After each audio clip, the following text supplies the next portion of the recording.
और यहाँ पे क्या किया इन्होंने, खुदावंद यीशु मसीह के जी उठने को रीब्रांड करके नाम दे दिया ईस्टर कि कयामत और जिंदगी मैं हूँ। उसने ये नहीं कहा कि मैं ईस्टर हूँ। मुझे बताएं, हमारे खुदावंद यीशु मसीह के जी उठने का अंडे से क्या ताल्लुक है, खरगोश से क्या ताल्लुक है? कोई नहीं।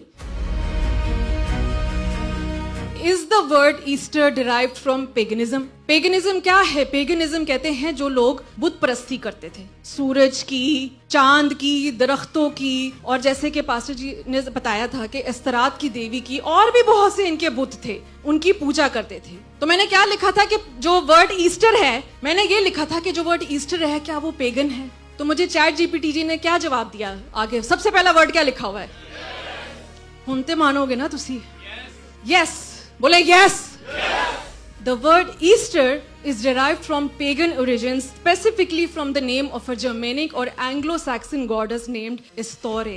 इसका मतलब है कि जो वर्ड ईस्टर है ये वाकई इस्तोरे एक देवी थी, वहां से निकाला गया है। As Christianity spread, this festival was rebranded. क्या किया? Rebranded to celebrate the resurrection of Christ instead. और यहाँ पे क्या किया इन्होंने, खुदावंद यीशु मसीह के जी उठने को रीब्रांड करके नाम दे दिया ईस्टर का। नेक्स्ट स्लाइड दिखाइए। Even if Istore herself isn't well attested, spring festivals celebrating fertility, rebirth, जैसे कि ये लोग कहते हैं rebirth, हमारा खुदावंद यीशु मसीह दोबारा नहीं पैदा हुआ था, वो मुर्दों में से जी उठा था। Hallelujah.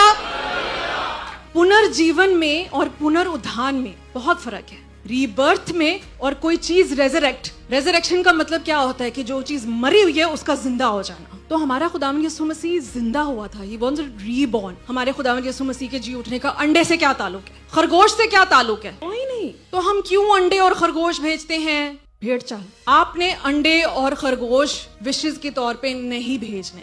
Amen? Yes, the word Easter has pagan roots. बोले it has pagan roots. तो ईस्टर का जो लफ्ज है इसकी जड़ें हैं पेगनिज्म के अंदर।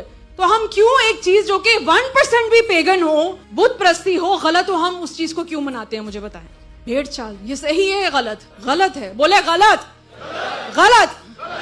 जिस बात को हम फैलाना चाहते हैं, जिस बात की हम करेक्शन कर रहे हैं, वो कलाम की बात है और हम आपको कलाम की बात ही सिखा के भेज रहे हैं। क्या लिखा है यहाँ पे? यीशु ने उससे कहा, क्या कहा? जो मुझ पर ईमान लाता है गो वो मर जाए तो भी। हालेलुया। तो खुदावंद यीशु मसीह ने तो अपने मरने से पहले ही ये बात कही हुई है। उसने अपने जी उठने के बाद नहीं ये बात बोली थी। जब लाजर को वो जिंदा करने आया तो उसने मर्था को ये कहा था कि कयामत और जिंदगी मैं हूँ। उसने ये नहीं कहा कि मैं ईस्टर